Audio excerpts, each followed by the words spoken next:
So we have lots of questions. We're trying to look at them both for popularity as well as sort of grouping some of them thematically. So we'll try to address, because there's definitely some themes arising from all of you. So I think that we'll start with a softball and work up to some tougher ones. What do you guys think?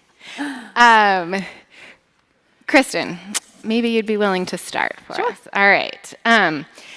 There's a lot of interest just in knowing more about what you've done. So I assume that you can be contacted for more specific details about expansion and opportunities for other people to get involved. But I think there was a question that rose way up to the top that you might be able to address, which is thinking not just specifically about autism, but maybe talking about how much we all are, this specifically talks about underserved areas, but I think rural, urban, we see this a lot of places, access to mental health care.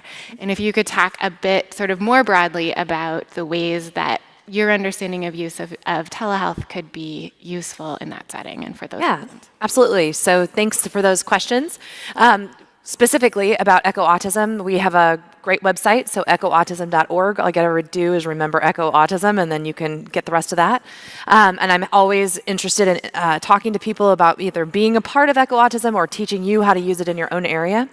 Then more broadly about mental health in general. So we do have several Echoes, across the U.S. that are looking at using the Echo model to use case-based learning to create a community of learners around mental health. So the AAP, for example, has one for mental health. The University of Missouri has another, and there are quite a few institutions across the country that have that as well. The whole purpose then is to give you access to a larger group of specialists that can help you with your questions about mental health. But that's not the only thing. There are some other very innovative approaches to trying to improve access to mental health care for our patients and kids. So for example, there's the Massachusetts Child Psychiatry Access Program. That is essentially kind of an on-demand consult program that you can access child and adolescent psychiatrists if you live in the state of Massachusetts. Many other states, such as Colorado, Missouri, and several others, are using that same type of model. There are some others, in addition to what I've already mentioned, that are actually looking at trying to partner child and adolescent psychiatrists through more of a telehealth, telemedicine-based consultation model for you as a pediatrician. So you'd actually pick up the phone, be able to call, or pick up the phone, or be able to access them through a teleconferencing app, for example, and be able to ask your questions. I think the bigger approach, though, or the thing that I am often struck with is the need for building capacity. So many of our families live great distances from the number of child and adolescent psychiatrists that we have in our country. And so I love all of this opportunity to try to help us access child and adolescent psychiatrists, but I don't know that that's going to be enough of an answer. So there's a shortage of child and adolescent psychiatrists, in case you didn't know that. And there's a significant shortage of developmental behavioral pediatricians. So we have to continue getting creative about how can we connect ourselves to more knowledge so that we can provide that care in our own practices. And so I think those are important things to think about. But there are definitely great models. I think so many people are very passionate about increasing our, particularly rural and underserved populations' access to mental health. But frankly, in many metropolitan areas, there's significant shortage of mental health access there as well. So I would encourage all of you just to continue learning and thinking about ways that you can gain more comfort. I think a lot of us actually have quite a bit of knowledge, but I think sometimes it's about that comfort. How do we prescribe this particular medicine or treat this particular or assess this particular type of mental health issue? So Echo's an idea, but there are certainly other programs that are available, and I would encourage you to connect with one, because there are certainly families all across our country and the world that need us to be able to be more of a resource for them. So thank you. Great question. So I will pick a lead person for each question, but after they answer, anyone is welcome to hop in. If you don't, I will keep moving. But does anyone else want to? I will say that there are a lot of companies that are trying to solve this crisis as well by using health coaches remotely. And I think that that's a model that can be facilitated by technology as long as we, again, get involved in the feedback loop so we make sure what's going on. So there's a lot of super exciting work in this area. It's rapidly growing. Okay. Thanks. Nephi, I have a very sort of people honed in on some specific themes for you, fairly or not, I don't know. One of those that came up in different places was, interestingly, thinking about artificial intelligence and the intensity of an epidemic or an RSV or a flu season. They use the word intensity. One cynic in our crowd said that they felt like their experience was that artificial intelligence and the prediction of the intensity of certain flu seasons hasn't gone well. But I wonder if you could just tackle maybe RSV or flu as an example and talk about the role of artificial intelligence, what we've seen or where it could go. Right, so intensity is a hard question to answer, and depending on what they mean by intensity. I think that if you have an outcome that you measure and you have enough information, you can produce some really good predictive models.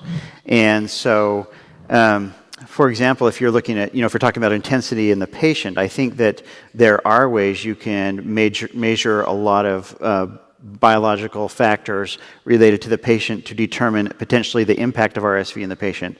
I have not tried to build that model, but I'm fairly confident that you can build any kind of artificial intelligence model if you have enough data.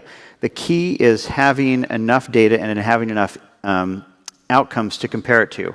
So the challenge with building flu prediction models or respiratory virus models is that every single year is sort of an outcome. And so you have to have a lot of years to really get some really good predictions, but you can make reasonable ones. When I was looking at predicting hospital census and I was taking all of the different viral impacts, so it actually worked pretty well. So I would measure viral activity curves for all the different viruses that really impact kids. And then using that, you could reasonably predict hospital census up to three weeks in advance.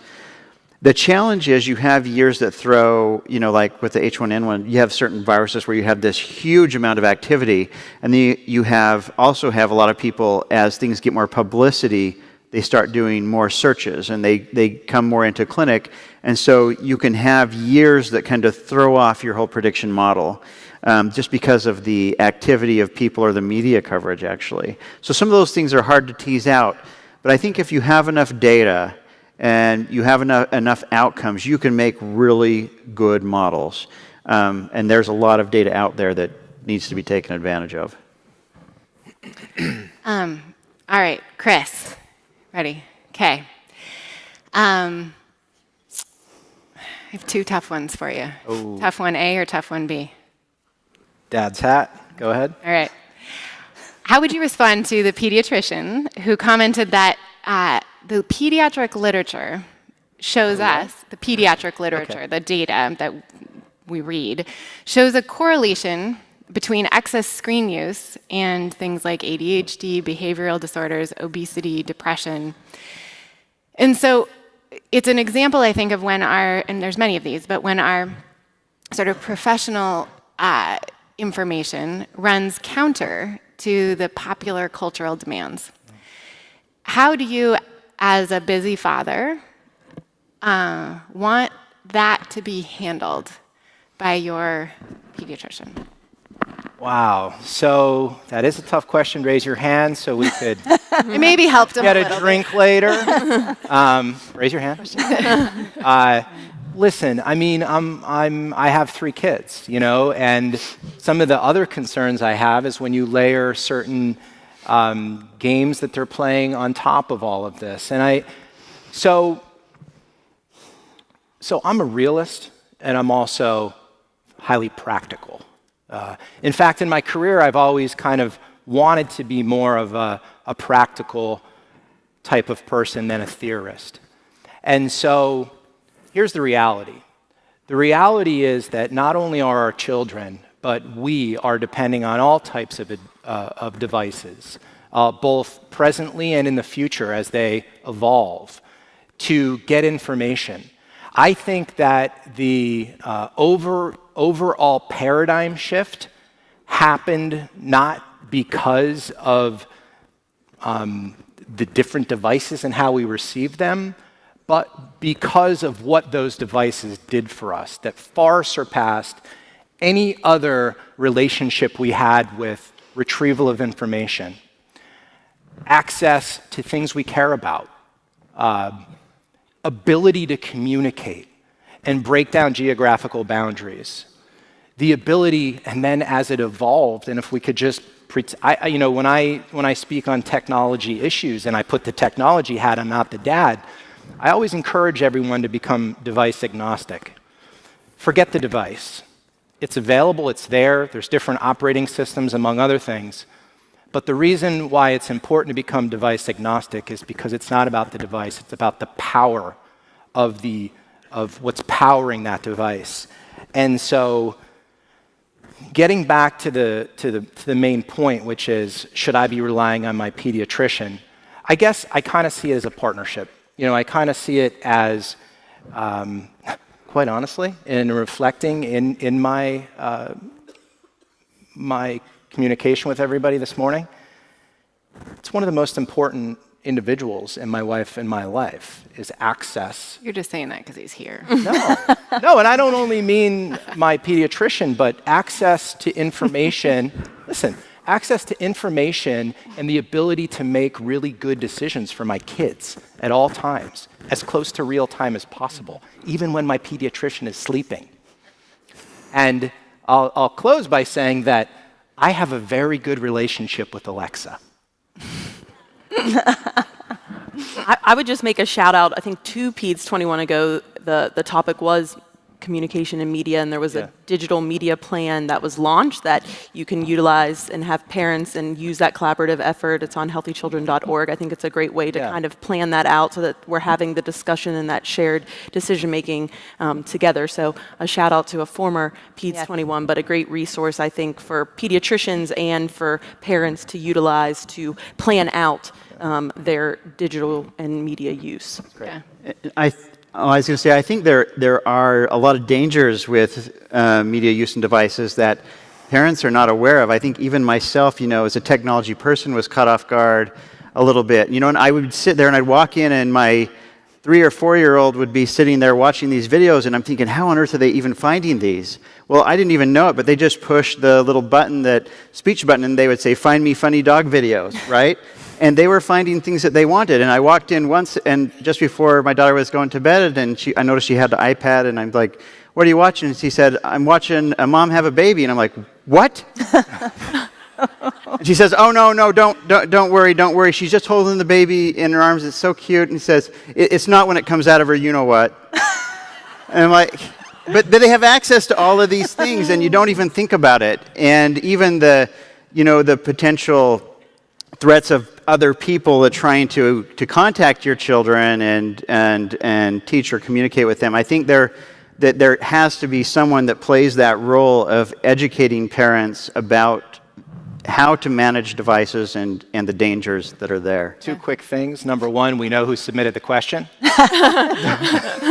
and number 2, in all sincerity, it's not easy to sit among so many pediatricians. I don't want to undermine how much I'm actually concerned about the impact that this all has on my kids. I just feel like, in many ways, the train has left the station, and I want to be part of conversations, and I want to encourage everyone to have conversations and see both sides of it, and hopefully, come up with some practical ways of dealing with it, short of saying, no iPads, or, no Alexas in the house, or, don't be relying on that data that's in the wearables, or whatever it might be. So I don't want to undermine that. It's actually, my wife and I it's like an never-ending conversation about all of the issues that impact our kids. It's so critical.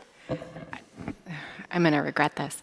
No, I'm trying to think of what's a frame, and I think in a lot of the questions, there's a bit of and I'm going to come back to one for Lisa about this in a second, there could be bad here, can we avoid it? What about this, what about that, kind of picking.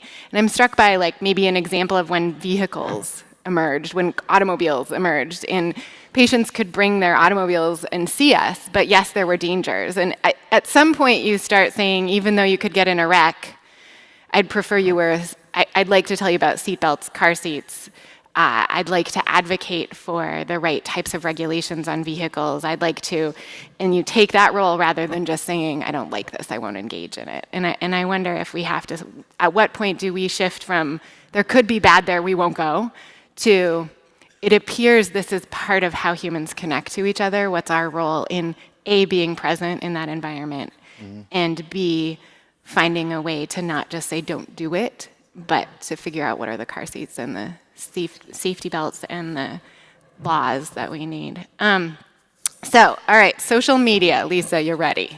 Ready. So we had Hashtag ready. interesting things. One I thought was funny, but sort of profound. Someone said, I downloaded the AAP Experience app, and now I'm getting anti-circumcision messages on my Facebook. This is the state of technology today. But funny, but true, right? Like, we've all had this very creepy experience. I don't expect you to solve that algorithm, but what I do expect you to solve is this. We already live in a time when we look at our phones instead of each other.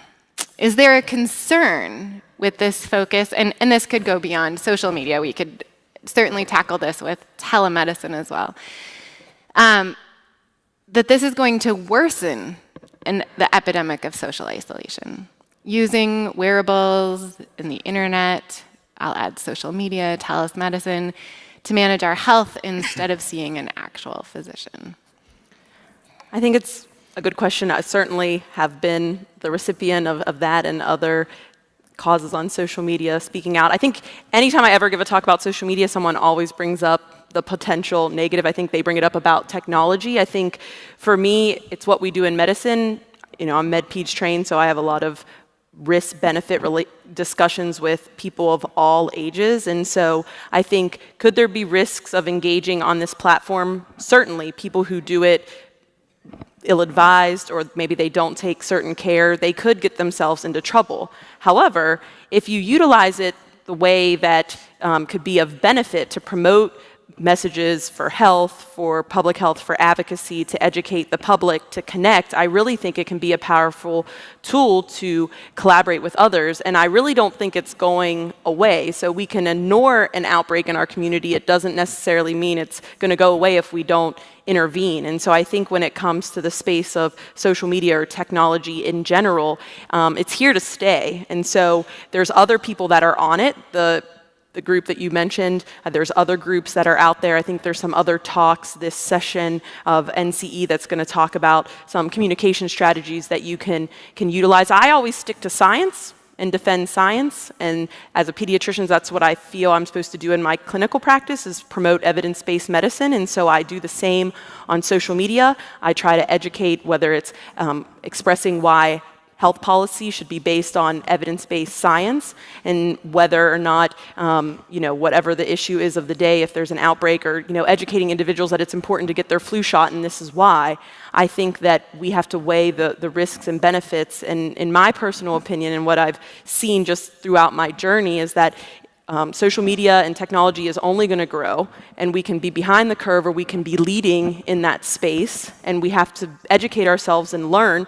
And I really think, I work in an academic institution, I try to train the next generation of health professionals. I certainly I got no training in my medical school, very little in residency, and so I've given talks at my institution to try to teach the next generation of healthcare professionals, even going into medical school, about how you can utilize and be a digital professional, whether it's utilizing social media or how you use the EHR and interact with the patient to maintain the humanism that Kim talked about. So I think that that's a question that always gets brought up. I think it's not going to go away, technology, and so I'm kind of a can-do, go-do-it spirit person, and so I think that we need to be, one of my favorite advocacy quotes is that if you're not at the table, you're on the menu. And so if we're not at the table when it comes to technology, we're going to be on the menu, and these other people are going to continue to spread, and then there's going to be no counteraction to those messages. And so I feel, as a pediatrician, I need to be in that space and sharing evidence-based science to promote the importance of whatever issue I'm talking about. And I choose not to engage with those individuals. If they're going to say those things, I choose to not engage. I just continue to share my positive health messages. So that's how I kind of handle that situation. Okay, excellent. Anyone else want to? I would say from a parent's perspective that we look to these platforms for information. These platforms are also opportunities for us to engage with others who could answer or provide the information that we're looking for. So it creates a really important, not so much on the service side as much as on the marketing side, as you position yourself as an authority, further position yourself, or at least move into the digital space to make sure that people know that are there that you're an authority. So, tomorrow, Chelsea and I are going to be diving deeper into some of these topics, peeling back the onion. And then on Sunday, I'm delivering a plenary where I actually going to put the dad's hat down and I'm going to put on the technologist hat, and we're going to talk about how pediatricians need to really think about the millennials, particularly how they use and embrace social media. This isn't an option for them. They aren't as concerned, not that they shouldn't be, not being a judge, but they're not as concerned as other generations are as it relates to the pitfalls of these platforms and these devices. They're actually embracing them, and if you don't have a strategy to meet them where they want to be met, that actually is the inverse definition of disruption. So be careful, because it happens really, really quick. But wait, dad's hat. I'm going to keep the dad's hat on. And I think with Sunday's the the tech hat. Parkland shooting, we saw that. There were pediatricians who shared messages. I mean, that was one of the things. Those students became advocates kind of on the spot and really utilized social media because that's what they've grown up with. And they were able to create this big coalition and be more effective than other people have said in the issue of firearm injury prevention because they engaged in that platform and because that's what they've grown up with. So I think it's a point well taken. I think one of the things we've heard a lot from the crowd, and I don't know, these are hard things to solve at a high level, but questions about practicalities. How do I get paid? How do you possibly find the time? And so we'll maybe address a little bit of that. I don't know if it's as helpful in the broader context, but Kim, maybe you wouldn't mind starting, I think, with a general perspective that has come up several times, which is I'm already super busy. How am I going to incorporate email and texting into my practice? It's a great question, and it's one that we're all working on. The good news on email and texting in our practice is that there are organizations that have been doing email and texting with their patients for a decade now. And so there actually are a lot of people who know how to do this and know how to do it well. And I had to learn that because we all take care of our patients. And for many of us, that was put onto the normal workload we have. We do know that when patients can email us, we can use that in really powerful ways, as I tried to allude to, but I can tell lots more stories, to help manage things over time without using the resources that we have to do as pediatricians. So it can actually make us many, many times more efficient.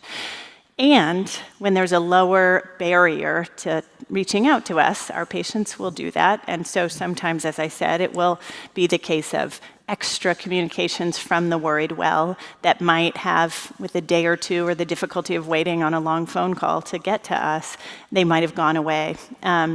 But I personally had to develop a system of ways to use these new tools in ways that were both efficient and effective. And there's a whole bunch of pediatricians who have done that. And so really the good news is that as these tools evolve, the sort of early adopters, whether they choose to be or it's forced upon them, have to learn. We all have to learn to use the tools. And that's why, as we've been saying, both Lisa and I have said, I want the change to be made with us in the center so that we can be the voice of advocacy both for our patients, which we know is the core to what we do, and also for our workflows. Because if we can't do the work, then our patients are lost in the end. If we are unwell and unsatisfied and overburdened, then we are not going to be providing the good health care that we need to do. And so we've got to be in the middle of these discussions. And I think I could just throw into that. I mean, I think that technology is creating more work at a certain point, but I think as it improves, it can actually take some of that work and reduce it. And that's what we're working with the chatbots we're developing, because we have this limited resource in genetics, and we have to deliver more information and answer more questions. And so we're trying to use AI and answer questions with a chatbot as much as we can, and then as it comes to a point that it has to go to a genetic counselor or provider, then it's directed that way. But trying to use technology as kind of a filter to capture a lot of that and deal with it early on, I think, is one of the goals that we should be working towards. And then the other thing, of course, that complicates this is the payer model and, how you get reimbursed. And so I think there are certain advantages to, having a system where they're integrated so that you're just responsible for the overall care of the patient, and it's not necessarily just, so your goal is to keep them healthy and answer questions. Because there's definitely an advantage, I think, to being able to get those messages where you might pick up on things early that you might have missed because they didn't ask, because you didn't have easy access, and you can end up taking care of kids on the sick end of the spectrum rather than catching things early. So there's a lot of advantages to technology. I think we need to work towards making it more efficient, which is kind of what I'm focusing on, rather than realizing that there is going to be a little bit of burden up front. Yeah, can I just quickly add to that? One thing I wanted to say about Nephi's work is that AI, and particularly machine learning in healthcare and in any other thing, that's something that really has only been around for like 5 years. I mean, we are on the very early edge of that stuff, but it is so powerful. So we're just learning how to ask the right questions and how to get the right data and what it's best for. But it is this super powerful way that we actually are going to be able to take advantage of a lot of the data that we've had now for a decade and make it useful for us. So that is really exciting. And then the last point is just that being a part of organizations like the AAP and being a part of creating the agenda for this organization that then creates the agenda for people who are making policy around issues of payment and interoperability is super important. So, 2 more practicalities, and maybe since these are so fun, I'll just let everyone comment on 2 other things. One of the practicalities that obviously comes up around the idea of doing anything remotely is the absence of the hands-on physical exam. And I wonder if you guys all want to just take a run at what that, either an experience or what you have or haven't done, or data to support or not support, or your own reaction from your viewpoint around that concern, that part of medicine that is lost in not being in the same geographic space. Sure, I can start. Is that okay? So I think when I'm thinking about telemedicine, so this is not so much about Echo, but what is more about kind of that one-to-one patient care. I've provided many one-to-one telemedicine services in Missouri through our program at the Thompson Center. And I think one of the things that I think is actually really great is that kids with autism and other behavioral issues actually really kind of enjoy seeing me on the camera. And so oftentimes I can get them to interact with me better, oddly enough. That's kind of what they're used to. They're very used to a screen, and I know that sounds a little bit foreign, but they love it. And so then it becomes really fun because they get to see me on TV. Now, I will tell you, just to give you full transparency, I don't do autism evaluations through telemedicine. There are so many nuanced behaviors that I need to be able to see when I'm looking at a child for a diagnosis of autism, so that initial evaluation, that is not something that I have grown more I'm not comfortable with that yet, maybe someday. And I know there are people who do autism evaluations via technology, but I do think for the follow-ups, again, if a family has to come and see me and they're driving 2 or 3 hours at one way in order to come and get an autism checkup or a med checkup or whatever, that's a lot of time and a lot of burden on the family. And so if I can then provide that same type of service via telemedicine, that's a significant win for the family. And one more comment along those same lines, I'm a big believer in working smarter, not harder. And so as we think about these opportunities to engage with technology, I want to make it clear that I personally don't think it has a negative impact on our ability to provide a medical home. I actually think it's a growth opportunity for us to provide the right care at the right time and in the right place and by the right provider. And so I think as we continue to grow as pediatricians and then pediatrics the field. I think we really need to continue thinking about how can we provide that access that our families need. Case in point, we do a lot of health portal communication with our patients. And I know sometimes, so I don't do email, but I do the health portal, so it's secure. And I think that that's actually a very, very efficient way to do it. So instead of, my nurse calling, getting the message, bringing it back to me, then I answer the message, well, there's a lot of touches that happen if you're doing phone call methods. But through the health portal, that family can ask you the direct question and you can directly answer it. And so it actually ends up cutting out quite a bit of the middleman. So I think those are all opportunities for us to kind of grow and to think about that as well. So I certainly think telemedicine has its place. I do not think it's the end-all be-all. I don't anticipate that every pediatrician will never see a kid again, because that's our art of medicine, is being able to provide that hands-on personal healing touch. But I definitely think there's room for both. So.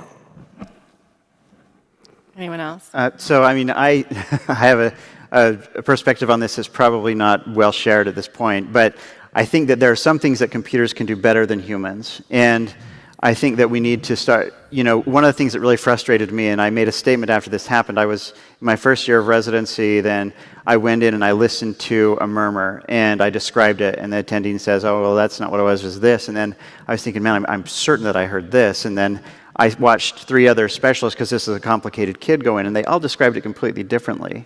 And I thought, this is stupid.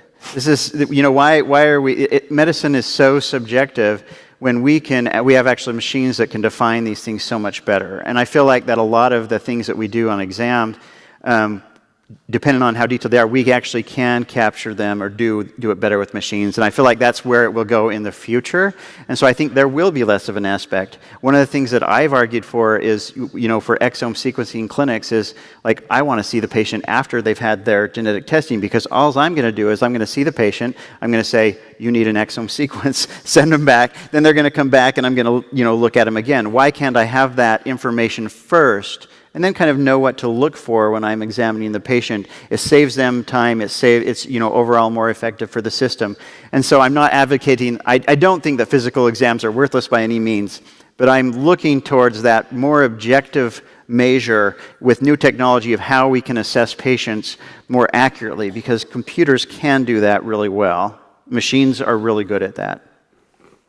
Yeah, we're going to talk more about this specific topic tomorrow too, I think, about the opportunity to level some of these same questions back at our own standard of care and practice, and question, when is what we do evidence-based or proven, and when is what we do path-dependent, and is there another option? I think things like lung sounds versus pulse oximetry, or inter-rater reliability of looking at ears, or there's a lot of humility we should have that maybe technology can help us to do better if we don't just defend. And even facial recognition and recognizing dysmorphic disorders. There's a program out there, Facegene. It's not great yet, but I think it has the potential to be really good at recognizing syndromes, and much better than us, because the thing that's crazy about genetics is and I'll get a lot of flack for this too, but I think that we're trying too hard to be dysmorphologists and figure out syndromes by looking at patients. And we have over, 6,000 disorders now that we have to know, and nobody can know that. And so we have to start relying on machines, and they can take all of the kids that have that picture and compare it to say that, this might be the gene because they have this appearance. And so I think that technology is getting there, and we need to look at that and not be as subjective as we have in the past. So we're getting close to being done. I think a couple other big themes. One is to sort of touch on equity, and what does it mean to, how are we thinking about equity in a technologically driven world when there's potentially costs or associated with what we're doing, and there's certainly data all around this, but I wonder if each of you could reflect on a bit around using technology, and is this a place where you feel like you're creating a concierge practice for the elite few, or do you feel like technology is opening more doors, or could you just sort of think about the cost of, we have wearables, we have genetic testing, we have access to data, so could you just sort of think about telemedicine, technology, and equity in your own experiences? Maybe we'll start at this end. And Chris, I think you're welcome to weigh in on that too. Yeah, I mean, obviously I'm not probably the best person suited on that particular issue. I think I will say as an entrepreneur, as well as a dad, that the reality is that as a consumer, I look for what options are available to meet my needs. And so when I'm thinking about all of these emerging options, I have to admit, I'm not as worried about immediately the qualifications of those delivering those types of services. I'm really caring about the information, and I want it now. And so the entrepreneurial side is, these are the threats if you are a practice-based business and you're putting up your own equity, your own money and capital to grow your business. These are the things that are your sort of, if you do a SWOT analysis, the things that you should be really concerned about. And so it's very important, I think, as a consumer that I have access to information. And then as a pediatrician, I would assume that you would not only care about the delivery of those services, but being able to compete for being able to deliver those services. I think it's I hail from West Virginia. I'm a proud West Virginian. It's a very rural state. I work at a large university, but the county next to mine, 80% of the population does not have the internet, not because they can't afford it. They don't have an option to buy the internet. And so, because it's a very rural state, so it's a problem in some rural areas that there's not access to the internet. If you don't have the internet, how am I supposed to tell my patient to log on to EHR? Cell phone service can be challenging. And I think, to me, like, the internet is my generation's electricity. Far before my time, there was a commitment that that people are going to get electricity, and I think now that's the internet. I think it's going to be another health disparity, just like we see food insecurity, and you can go down the list of what we advocate for. I guess to put on my advocacy hat again, I think that we need to be at the table saying that it's important that our patients have access to this, because we can hopefully help them improve their health outcomes by embracing and engaging in these technologies. So I think that it certainly is a disparity that we see, and that there are some that have full access and then others that do not. And just as we have advocated time and time again as pediatricians on various issues, that this is an area that we're going to need to continue to advocate for, because I think there is some disparities that do exist, but we can be part of the change to help close the gap, just like we have on numerous other areas, poverty, the list can go on and on. I say welcome to Northeast Pennsylvania. I mean, I have enough money to buy internet, but I still can't get it. And so I feel like it's very inequitable. We have it, you can get satellite, but it's not good. And if you don't have that connection, you can't take advantage of everything that's out there. I think technology in general, can make health more equitable, because technology gives more people access to things, and it can make things cheaper. So I think it can be a major tool there, but I think there's been an argument, is access to the internet a right, and is it something everybody should have? And I think it is important and something that needs to be addressed. But my overall view, I think it would be that technology has the opportunity to make things more equitable. I'm struck by, Chris, as an affluent technologist, father is looking for convenience. If I am a single working mom who's paid by the hour, it's even more valuable that I didn't have to take a half day off of work to get worries or questions answered, and it allows me to go upstream.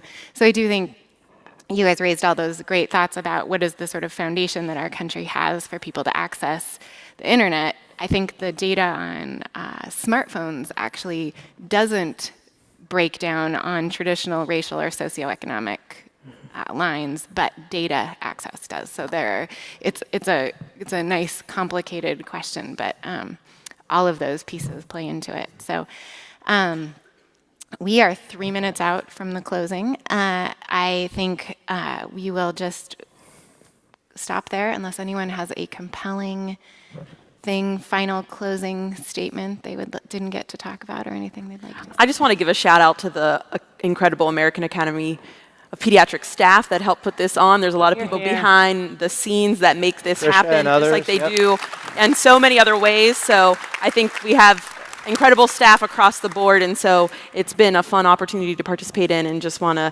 thank them for all the work that they've done, as well as the OCC staff in helping us do this fun, like TED Talk-ish type presentation.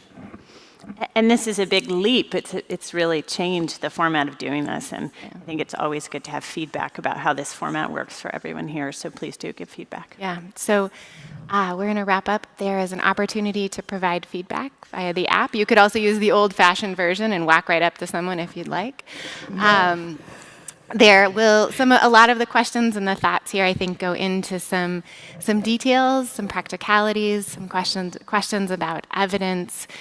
We didn't touch on some really important topics, like how do we evaluate apps? How are we interacting as a profession with technology? So much more to talk about, but if those things continue to be of interest, there are more Peds 21 themed opportunities that you can look at in the schedule. But thank you very much for experimenting with us, for playing with an unknown future, and for diving in. We really appreciate it. Thank you for our amazing speakers and panelists and all the staff.